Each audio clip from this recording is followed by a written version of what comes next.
Good morning. Welcome to a new Harry's Garage video, and as you can tell, I'm at Ferrari. So this is part 4 of the Lotus Emira European Tour. Yesterday we're at Pagani, today we're at Ferrari, and I'm going inside to get a personal tour round the new Ferrari, the Purosangue.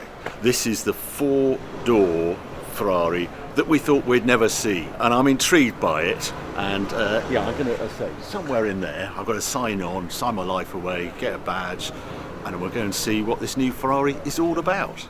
Right, I've come right inside the Ferrari factory, and this is actually what they term the Tailormade facility, and this is where you spec your Ferrari if you're going for the Tailormade, which is the ultimate option.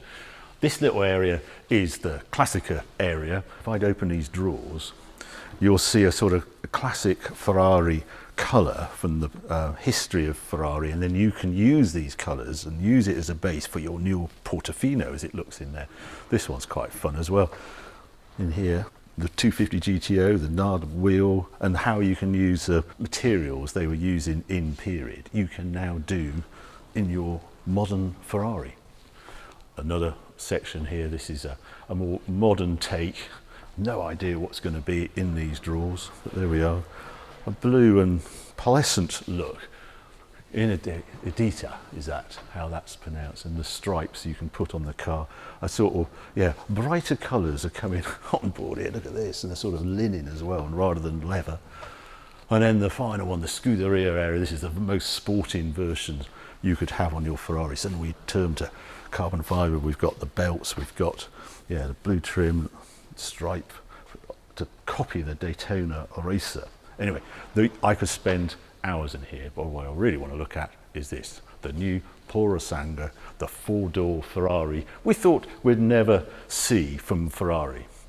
And I've had a tour round with the head of this project. So many details to get around on this car. My initial reaction when I saw it was taller, which was not unexpected, but there's a volume here, and if you then appreciate, this is a 23-inch wheel. The first time I've seen that, and 315 section at the rear, and then a 22-inch at the front. If I swing round the front, another detail to get hold of is how the arches, the bodywork is separated on the wheel arch, and this carbon fibre arch that goes around rather than in body colour. It's a very interesting design. That is actually an option in carbon fibre. And then the face of Ferrari, as you come around to its nose, it's very sporting. And another big surprise was these, you think are the headlights, but no, that is a duct feeding the engine. There's a normal daylight running light along here, and the headlights hide down below. So yeah, that's the initial impression on this car. Looks very Ferrari, very modern. We'll have a look under the bonnet in a moment. And another interesting detail is the black roof. That is a carbon fibre roof, and that is standard on this car. On this particular example, it's in a lacquered carbon fibre, as you can see here, but it is always black, the roof, just from a styling point of view. Another wonderful detail just as we're going around, I can't get over how the roof descends down here, and you can see the glass is actually shaped. I can't imagine the complication there, and that apparently was so you didn't need a rear wiper on the car. Round here, very Ferrari, quad pipes, etc., because this one comes out with the V12 engine, and the drivetrain, if you think back to Ferrari FF and then the GT4 Lusso, that idea of rear drive, V12, and then the gearbox on the front of the engine that powers the front wheels via this very clever powertrain that has basically 2 speeds. It has these clutch pack that slip in and adds power whenever it's needed. So that basically when you're driving this car, 99% it will be in rear drive, normal way of drive, and then when it detects slip, it will allow that gearbox will just send some power to the front wheels to reduce the slip at the rear wheels and pull you through the corner or on slippery surface or whatever. Also, the balance of the car is 51 rear, 49 front. Sort of first in this sort of sector. And they are very sensitive on what you term this car. It is known as the four-door sports car, is how they want to term it. Do not use the SUV word in this building. I don't know if I'm going to get a sort of water jet squirt at me because I've used SUV, and I can sort of see it now I've seen the car. As you imagine, on a near 200-mile-an-hour Ferrari, there's a lot of aero going on. I can see all sorts of vents going on here, and then venting out of the wheel arch round here, shooting down the side of the door, and then a really interesting one, a bit like the F12 introduced, this vent on the bonnet. I can touch hands there and it shoots air along here. The doors are clever. As you see, the sill comes with it, but the rear door, almost like a Daytona inspired door handle here, and it's electronically powered. And there we are. There is the cabin space. This is, I think, is the real magic of this car. They thought about the rear passengers. If you sat in the back of a FF also, it's a bit of a game trying to get in and out, but this one is all about making that seat as good as that seat in the front. Quite a shallow window I've noticed on this one, but the good thing about those sort of doors, it just makes it dead easy to get in and out. As you can see, there we are. That's me in the front. Reasonable space in front. We'll get in the front seat in a moment. And then to close it, I touch that, and soft close does everything. This one as well. Round the back, electronic tailgate, as you'd imagine, and we actually just folded everything away. Normally there's a bulkhead there, but it's removable, and that seat will fold down as well. So it all tucks away if you want to get your bigger things in for that trip down to IKEA. It is possible to do it in your Purosangue. The other big surprise Ferrari telling me, if you want to fit a bike or skis or etc., they are creating a special carrier that fixes somewhere here on the rear screen, so you can carry a bike and skis on your Purosangue. I'm staggered. They didn't want to do a roof rack system because they didn't want to destroy the carbon roof and have some ugly rail on here. So Ferrari, it's the first time I've heard of them even considering such things and such use with a Ferrari.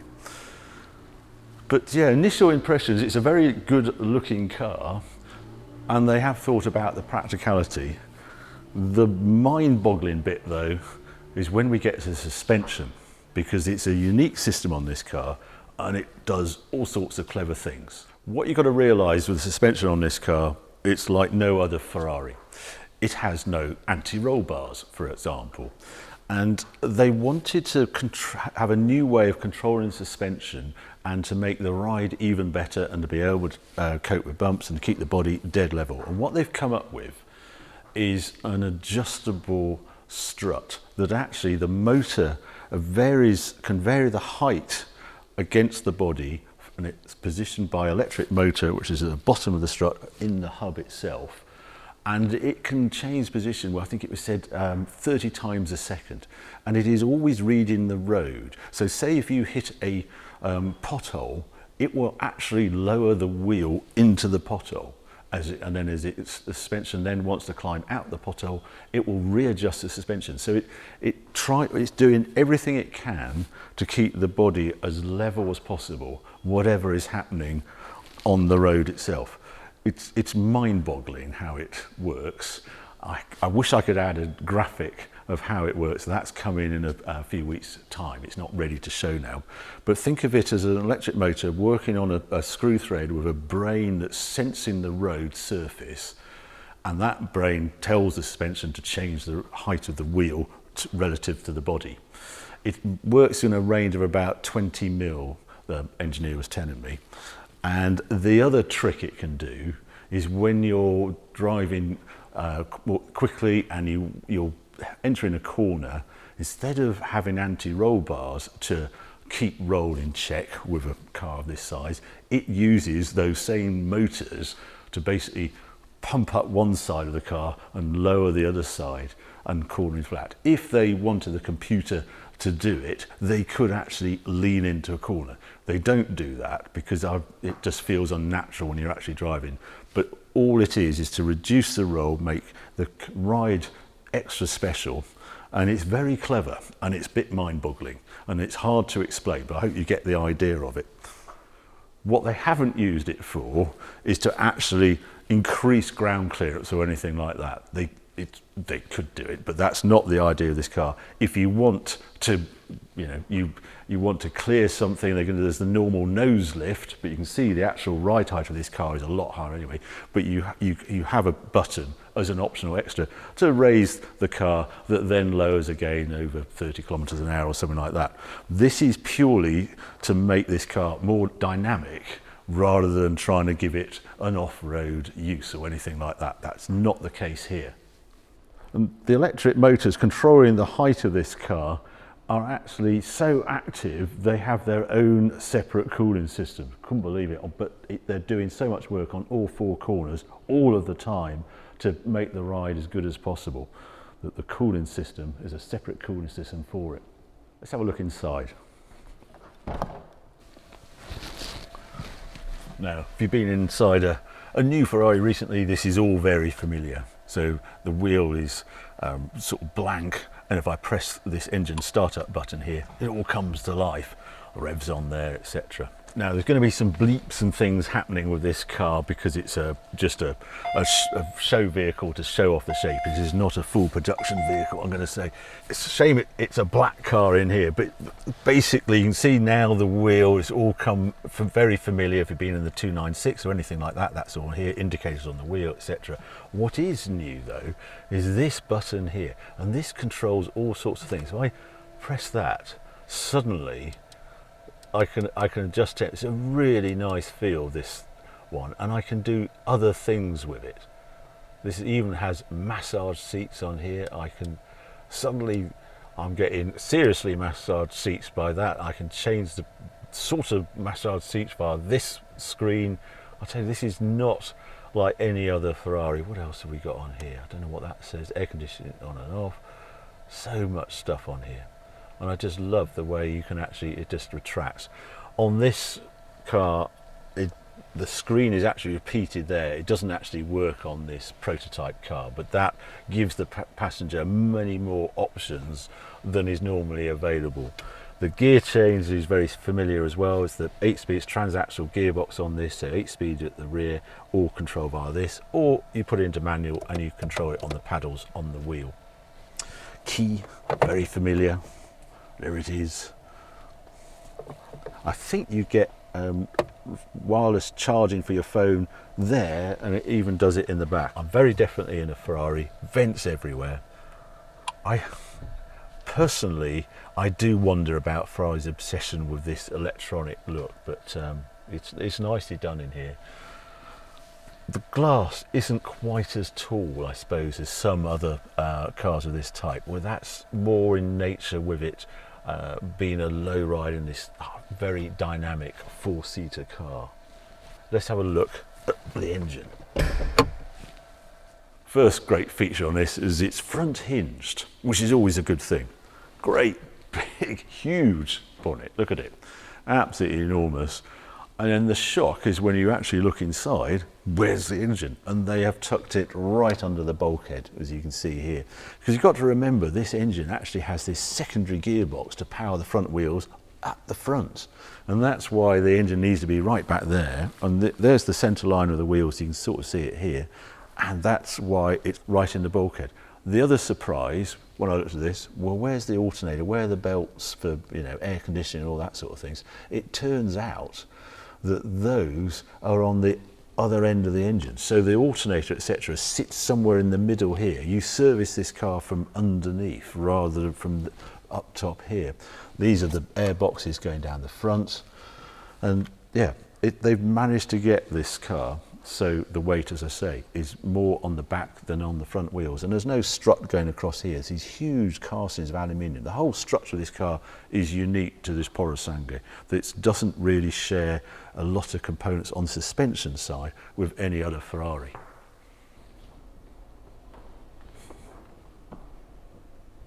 Now, there's two things I have not mentioned about this car. One is price and one is weight. This is a big car, as you can see here, and it is actually just over 2 tons dry. Quite surprised about that because there's a huge amount of aluminium used with it, but it has the V12 versions. No doubt there'll be other versions coming afterwards, and I'm intrigued how they're going to use electric as well. We've got the SF90. Would this car suit electric front drives rather than that front motor and perhaps V8? Who knows what the future holds? Should Ferrari have done it as well? I see no reason why not. You've got to cater for what customers want, and you can see the demand for this sort of car everywhere. Every other brand that's gone into it, you can't ignore it.